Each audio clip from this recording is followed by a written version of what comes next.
के बारे में, बायोडाइवर्सिटी कंजर्वेशन।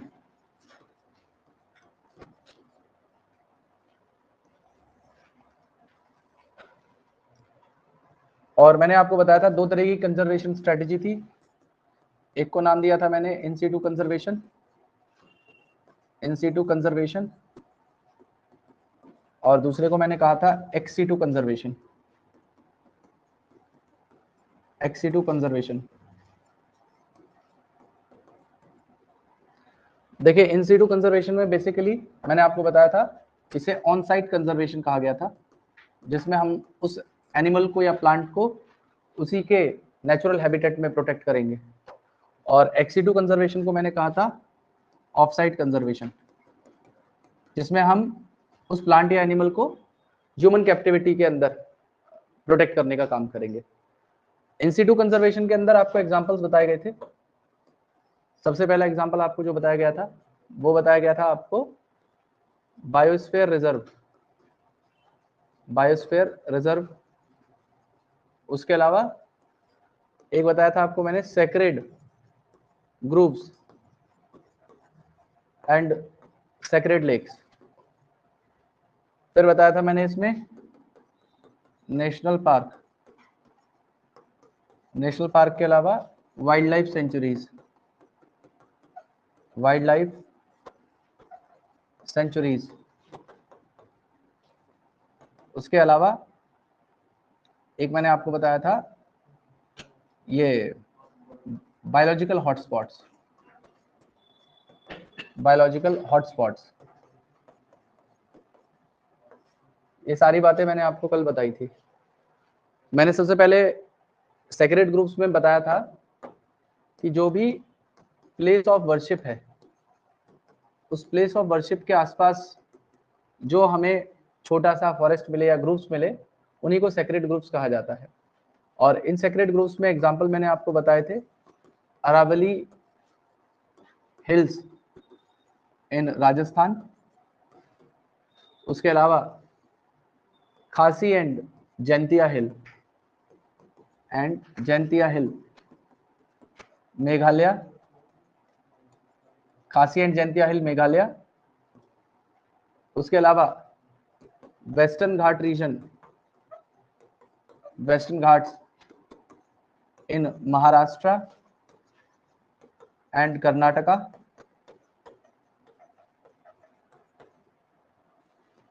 उसके अलावा सरगुजा, चंदा एंड बस्तेर, ये तीनों रीजन थे कहां पे, मध्य प्रदेश में। ये तीनों रीजन थे मध्य प्रदेश में। तो ये सारे एग्जांपल्स हैं जो आपको याद होने चाहिए। फिर मैंने आपको बताया था कि हमारे देश में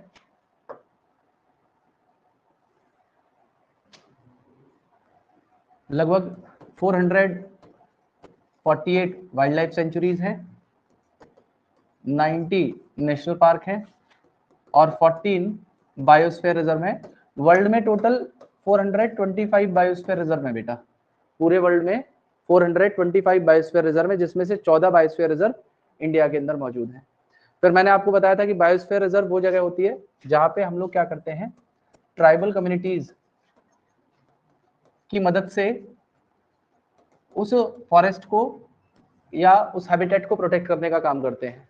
और मैंने आपको बताया था कि एक प्रोग्राम हुआ था जिस प्रोग्राम का नाम था man and biosphere program, man and biosphere program, MAB program. इसमें क्या किया गया है, इसमें किसी भी बड़े फॉरेस्ट को 3 मेन पार्ट्स में बांटा गया है।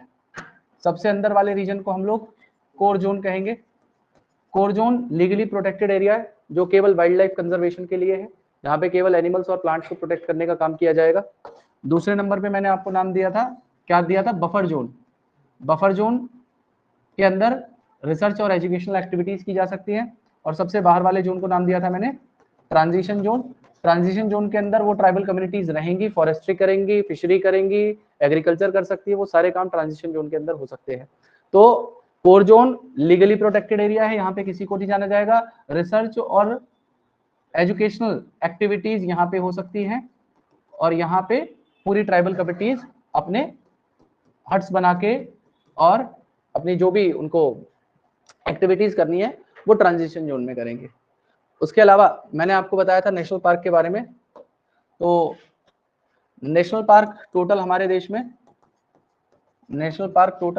में 90 है, और ये जो 90 नेशनल पार्क हैं ये लीगली प्रोटेक्टेड एरिया है, जिनकी बाउंड्रीज वेल डिफाइंड होती हैं और सर्कमस्क्राइब्ड होती हैं। और यहाँ पे इनका एम्फेसिस एक सिंगल प्लांट और एनिमल स्पीशीज को प्रोटेक्ट करने का है। और ये जो जगह होती है नेशनल पार्क की, ये स्ट्रिक्टली रिजर्व होती है फॉर वाइल्ड लाइफ प्रोटेक्शन के लिए इस जगह को स्ट्रिक्टली रिजर्व किया गया है। और यहाँ पे grazing, forestry and other activities को स्ट्रिक्टली प्रोहिबिटेड किया गया है। इन सारी चीजों को स्ट्रिक्टली प्रोहिबिटेड किया गया है। ठीक है, अब बात कर लेते हैं हम लोग वाइल्ड लाइफ सेंचुरीज की, कि वाइल्ड लाइफ सेंचुरीज क्या करती हैं। तो वाइल्ड लाइफ सेंचुरीज में मैंने आपको बताया था कि इनका जो मेन एम्फेसिस है वो केवल प्रोटेक्ट करना है एनिमल्स को।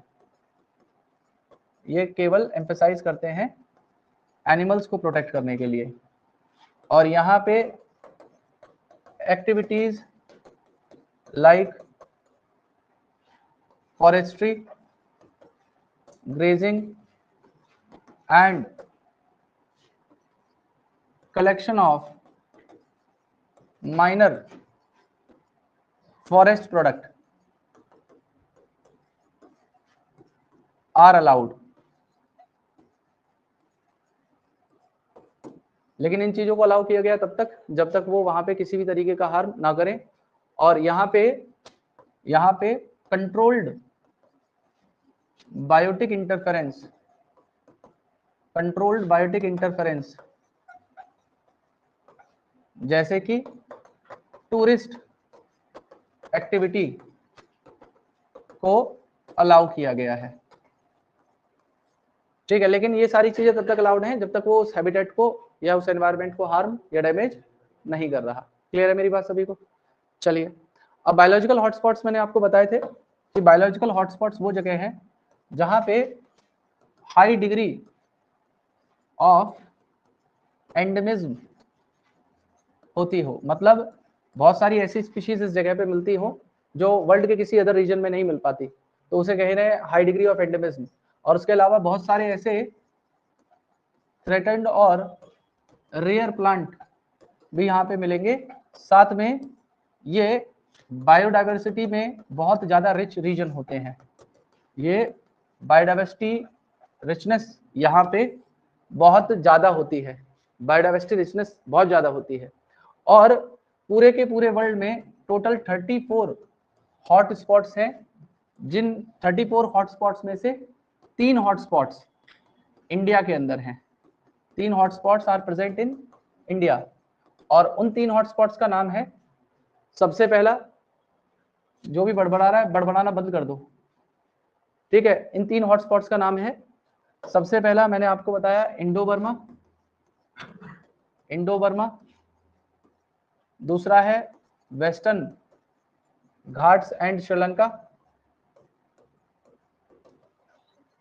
इसके अलावा तीसरा रीजन है यहाँ पे हिमालय।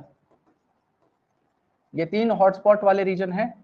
और पूरे वर्ल्ड के जो हॉटस्पॉट्स हैं, तो ऑल ओवर द वर्ल्ड वो केवल 2% लैंड एरिया कवर करते हैं, लेकिन ये बहुत ज़्यादा रिच होते हैं बायोडाइवर्सिटी के अंदर, ठीक है। अब आती है XC2 कंजर्वेशन की बारी। XC2 कंजर्वेशन के अंदर मैंने आपको बताया था, सबसे पहली बात मैं इसको फ्लो चार्ट में ही बता दे रहा हूँ, इसको मैं फ्लो चार्ट में ही बता दे रहा हूँ, यहाँ तो जगह नहीं है, नीचे बता दे रहा हूँ आपको मैं। देखिए XC2 कंजर्वेशन में या ऑफसाइट कंजर्वेशन में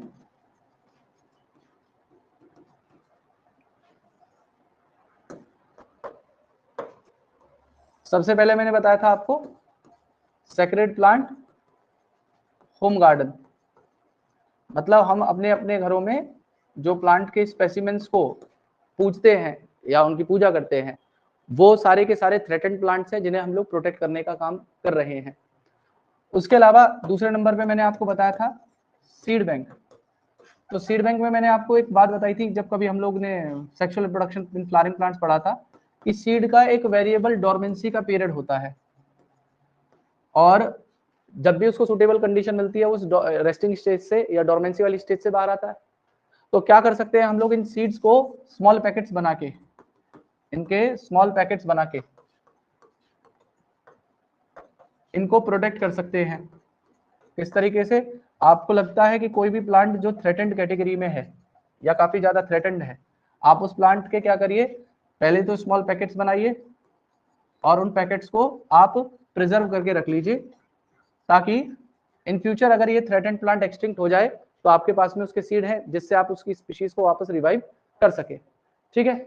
उसके अलावा नेक्स्ट यहाँ पे होता है सीड बैंक के अलावा, जिसे मैं कह रहा हूँ क्रायो प्रिजर्वेशन।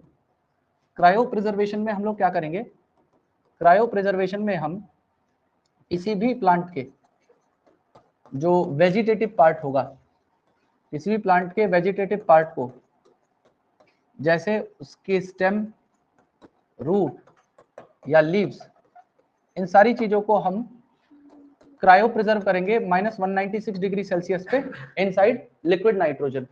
ठीक है, इसको हम लोग लिक्विड नाइट्रोजन के अंदर प्रिजर्व करने का काम करेंगे।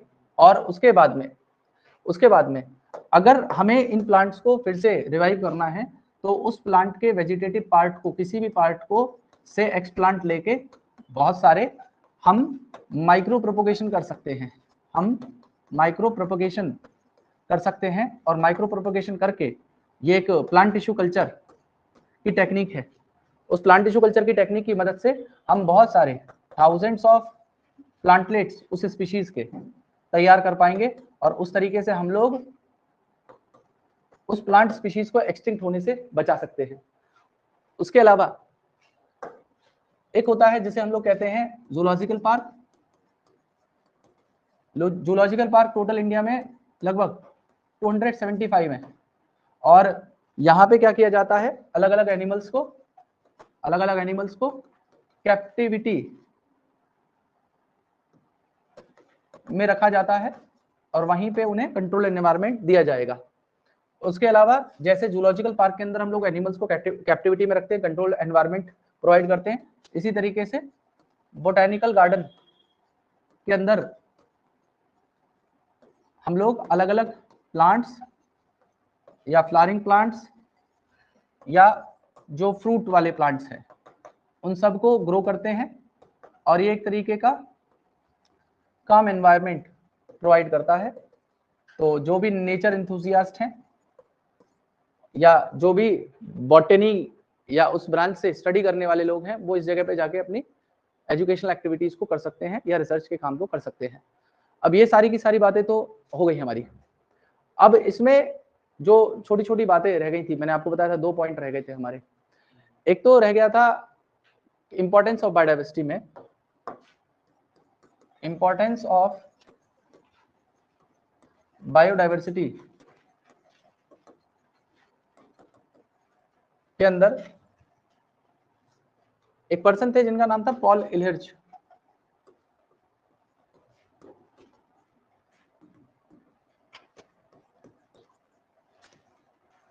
पॉल इलहिर्च ने एक हाइपोथेसिस दी थी जिसे नाम दिया था रिवेट पॉपर हाइपोथेसिस। उस रिवेट पॉपर हाइपोथेसिस का मतलब क्या था, उस बात को हमें जानना है। तो देखिए, ध्यान से सुनिएगा मेरी बात को आप। देखिए, इन्होंने क्या किया है, इस इकोसिस्टम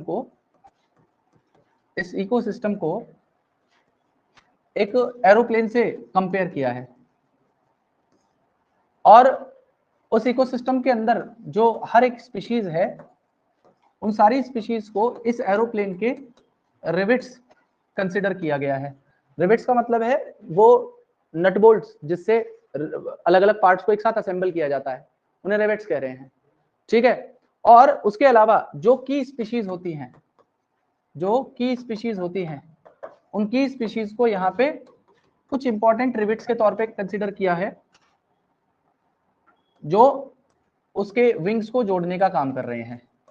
जो प्लेन के साथ में उसके विंग्स जुड़े हैं, उनको जिस रिवेट से जोड़ा गया है, उन्हें की स्पीशीज कंसिडर किया गया है। और जो नॉर्मल रिवेट्स हैं, मतलब नॉर्मल रिवेट जैसे उसकी सीट को बांधने के लिए जो रिवेट्स हो सकते हैं, या उसकी विंडो के साथ में जो रिवेट्स हो सकते हैं, वो सब नॉर्मल स्पीशीज को कंसिडर किया गया है। तो इन्होंने बोला कि जब भी हम एक, जैसे सपोज करो एरोप्लेन से हमने सबसे पहले एक नॉर्मल से रिवेट को निकाल दिया, मतलब पॉप आउट का मतलब होता है निकाल देना। तो जब आपने किसी एक नॉर्मल से रिवेट को, वो रिवेट जो उसकी सीट्स को मतलब एक साथ असेंबल करने का काम कर रहा था, अगर आपने उस रिवेट को निकाला तो उससे क्या होगा, प्लेन की फ्लाइट सेफ्टी पे कोई फर्क नहीं पड़ने वाला।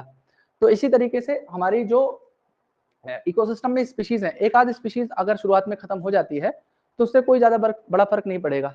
लेकिन जैसे जैसे आप रिवेट्स निकालते चले जाएंगे, उसी तरीके से जो फ्लाइट है वो, मतलब जो एरोप्लेन है, वो डेंजरसली वीक होता चला जाएगा। और आपने फाइनली जब उसके विंग्स को असेंबल करने वाले रिवेट्स, मतलब आपने इकोसिस्टम से की स्पीशीज को निकाला, तो फ्लाइट डेंजरसली वीक हो जाएगी और वो उड़ नहीं पाएगी। मेरी बात समझ पा रहे हो? तो इसी तरीके से, जिस तरीके से एरोप्लेन में रिवेट्स का काम होता है, इसी तरीके से इकोसिस्टम के अंदर अलग अलग स्पीशीज का काम है। मतलब कोई भी स्पीशीज ऐसी नहीं है कि जिससे उसका इकोलॉजिकल इंपॉर्टेंस ना हो, इसकी वजह से इकोलॉजिकल डिस्टर्बेंस बढ़ेगा।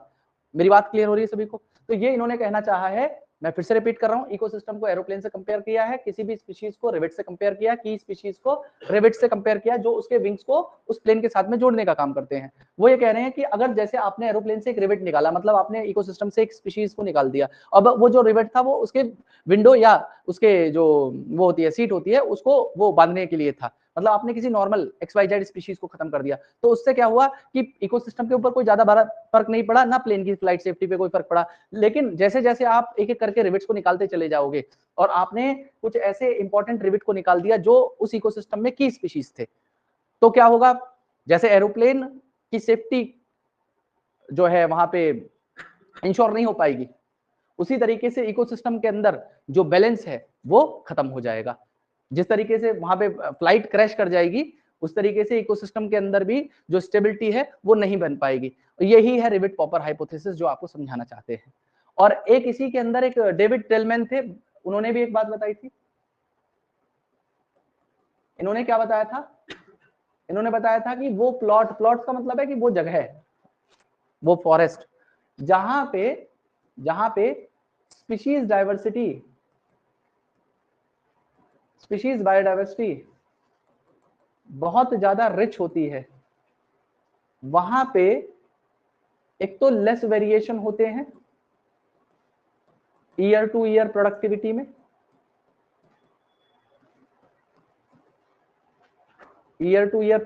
में, और उस इकोसिस्टम में स्टेबिलिटी बहुत ज्यादा होती है उस जगह पे, या उस इकोसिस्टम में स्टेबिलिटी बहुत ज्यादा होती है जहां पे बायोडाइवर्सिटी के अंदर स्पीशीज रिचनेस ज्यादा होगी। मेरी बात सभी को क्लियर है? पक्का क्लियर है? ठीक है, तो बस यही दो बातें थी जो तुम पूछना चाह रहे थे, जो रह गई थी। ठीक है, तो इन, हाँ जी, किसी को कुछ बात? टेलमैन थे कि वो प्लॉट्स जहाँ पे ज्यादा स्पीशीज होती हैं वो ज्यादा, मतलब less year two year variation show करते हैं टोटल बायोमास में। और दूसरी बात ये है, जितनी ज्यादा डाइवर्सिटी वहाँ पे इंक्रीज होगी, उतना ज्यादा वो कंट्रीब्यूट करेगी ज्यादा प्रोडक्टिविटी में। और ये इकोसिस्टम के अंदर या किसी भी जगह पे बायोडाइवर्सिटी का होना बहुत एसेंशियल है किसी भी इकोसिस्टम की हेल्थ के लिए और किसी ह्यूमन रेस को सर्वाइव करवाने के लिए। ठीक है, और यहाँ पे रिवेट पॉपर हाइपोथेसिस में इन्होंने बताना चाहा था, ये एक एनालॉजी थी जो बायोडाइवर्सिटी की इंपॉर्टेंस को दिखाना चाहते थे। स्टैनफोर्ड के इकोलॉजिस्ट थे जिनका नाम है पॉल इलिच, जिन्होंने इस हाइपोथेसिस को दिया था।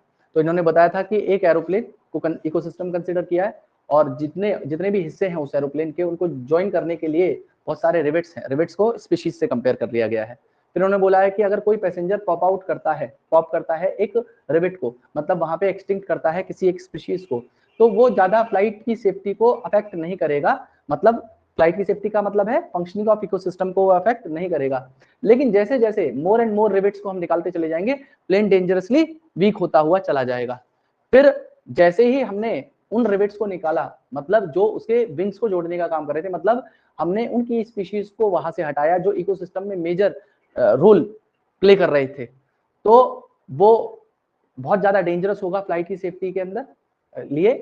अगर हम उसे कंपेयर करें with loss of few rivets from the seat and Windows, मतलब अगर हम किसी सीट या विंडो की रिवेट को निकालते और किसी विंग के रिवेट को निकालने हैं, तो विंग के रिवेट को निकालना ज्यादा खतरनाक है किसी सीट के रिवेट को निकालने से। ये इन्होंने इस पॉइंट में कहना चाहा है। जब हम लोग किसी भी जेनेटिक रिसोर्स को कंजर्व कर रहे हैं उसी के नेचुरल हैबिटेट में या किसी मैन मेड इकोसिस्टम में जिसमें वो पाए जाते हैं, उसे इन सिटू कंजर्वेशन कहा जाएगा। इसमें national park, sanctuaries, reserves, cultural landscape, national monuments, ये सारी चीजें बताई गई हैं। 14 बायोस्फीयर रिजर्व है, 90 नेशनल पार्क है, 448 वाइल्ड लाइफ सेंचुरीज है। अब सबसे पहले नेशनल पार्क के बारे में बताया गया है कि इनको स्ट्रिक्टली रिजर्व किया गया है वाइल्ड लाइफ के वेलफेयर के लिए, जहाँ पे प्राइवेट ओनरशिप करना, कल्टीवेशन, ग्रेजिंग, ये सारी चीजें प्रोहिबिटेड हैं, ठीक है। और यहाँ पे एक केरला के इराविकुलम नेशनल पार्क का नाम इन्होंने दिया हुआ है। फिर सेंचुरीज के बारे में बता रखा है कि यहाँ पे केवल प्रोटेक्शन दी जाएगी एनिमल्स को, यहाँ पे टिम्बर का कलेक्शन करना, माइनर फॉरेस्ट प्रोडक्ट को लेना या प्राइवेट ओनरशिप करना, इन सारी चीजों को अलाउ किया गया है as long as they do not harm the animals. Periyar wildlife sanctuary Kerala की यहाँ पे इन्होंने दिखाई हुई है इसमें। फिर इन्होंने बायोस्फीयर रिजर्व के बारे में वो बताया कि वो लैंड के या कोस्टल इकोसिस्टम हो सकते हैं जो कंजर्वेशन के लिए या सस्टेनेबल यूज के लिए बनाए गए हैं। तो यहाँ पे इन्होंने, आप देख पा रहे हो तो बीच में आपको फॉरेस्ट दिख रहा होगा और यहाँ पे देख पा रहे हो तो ये बहुत सारे घर दिख रहे हैं। तो ये बेसिकली घर क्या कर रहे हैं, ये ट्रांजिशन जोन है, सबसे आउटर जोन है जिसमें वो रह रहे हैं। और बीच में आओगे तो बफर जोन होगा और अंदर जहाँ डेंस फॉरेस्ट होगा वहाँ पे कोर जोन होगा। फिर उसके अलावा इन्होंने बताए हुए हैं सेक्रेड ग्रुप्स। तो इन्होंने बोला है कि फॉरेस्ट के वो फ्रेगमेंट जो कम्युनली प्रोटेक्ट किए जाते हैं रिलीजियस बिलीफ के बेसिस पे। यहाँ पे इन्होंने एग्जांपल बताया है sacred grove Khasi and Jaintia hill Meghalaya, Aravali hill Rajasthan, western Ghat region in Karnataka and Maharashtra, Surguja Chanda and Bastar in Madhya Pradesh region. फिर उसके बाद में इन्होंने बताया है कि इट इज कंजर्वेशन। अच्छा, एक्स2 के बारे में आ चुका है यहाँ पे। तो एक्स2 कंजर्वेशन को जहाँ पे हम उनके हैबिटेट के बाहर प्रोटेक्ट करने का काम करेंगे, ठीक है। अब इन्होंने यहाँ पे देखिए अलग अलग वैरायटी के सीड दिखाए हुए हैं, यहाँ पे एनिमल लाइफ स्टॉक दिखाया हुआ है, ये प्लांट टिश्यू कल्चर करते हुए दिखाया हुआ है, ये सीमन कलेक्शन करते हुए दिखाया हुआ है। तो इन्होंने बताया है कि हम क्या क्या कर सकते हैं एक्स2 कंजर्वेशन में। एक्स2 कंजर्वेशन के अंदर किसी भी जेनेटिक रिसोर्स, मतलब उनके डीएनए को कंजर्व करके रख सकते हैं। Zoological park, wild life safari park, botanical garden, gene bank और उसके अलावा क्रायो प्रिजर्वेशन, ये सारी चीजें की जा सकती हैं जिसमें हम लोग एक्स2 कंजर्वेशन करेंगे। हॉटस्पॉट्स वो जगह होती हैं जो हाई स्पीशीज रिचनेस जहाँ पे होगी, हाई डिग्री ऑफ एंडेमिज्म होगी। और एंडेमिक का मतलब होता है वो स्पीशीज जो कन्फाइंड हो उसी स्पेसिफिक रीजन से और बहुत ज्यादा थ्रेटेंड भी होनी चाहिए वो स्पीशीज। 34 हॉटस्पॉट वर्ल्ड में है, लेकिन 3 हॉटस्पॉट्स इंडिया में है, western Ghat and Sri Lanka, Indo Burma and Himalaya. अब इन्होंने बताया हुआ है यहाँ पे हॉटस्पॉट्स हैं वो इस अर्थ के 2% एरिया से कम कवर कर रहे हैं, लेकिन यहाँ पे स्पीशीज रिचनेस बहुत ज्यादा हाई है और प्रोटेक्शन हॉटस्पॉट्स की रिड्यूस हो गई है और उनका जो ऑनगोइंग एक्सटेंशन है वो 30% तक जा चुका है। अब लास्ट में इन्होंने बताया हुआ है 2 तरीके की एफर्ट्स इंटरनेशनल किए गए थे। अर्जुन, रहपट में चश्मा बहुत दूर जा गिरेगा और तू अलग गिरेगा, इधर देख ले।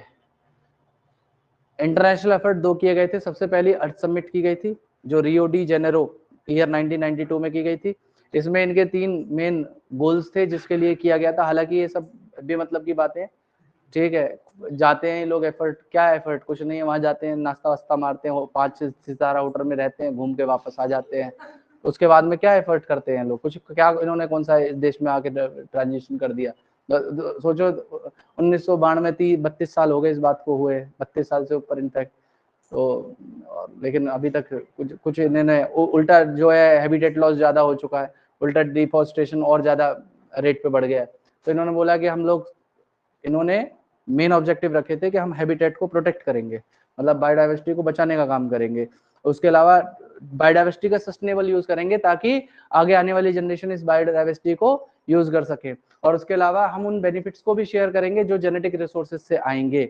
ये इन्होंने जो है 3 इनके वो थे। एक और की गई थी, एक वर्ल्ड समिट की गई थी, पहली वाली अर्थ समिट थी वो 1992 में गई थी। उसी के 10 साल बाद ये वर्ल्ड समिट की गई, ये जोहान्सबर्ग में की गई थी ईयर 2002 में। और इस समिट में 190 कंट्रीज ने प्लेज किया था कि जो करंट रेट है बायोडाइवर्सिटी लॉस का, हम उसे रिड्यूस करने की कोशिश करेंगे। तो वो एक कोशिश थी, वो कोशिश ही रही केवल कागजों में, ठीक है।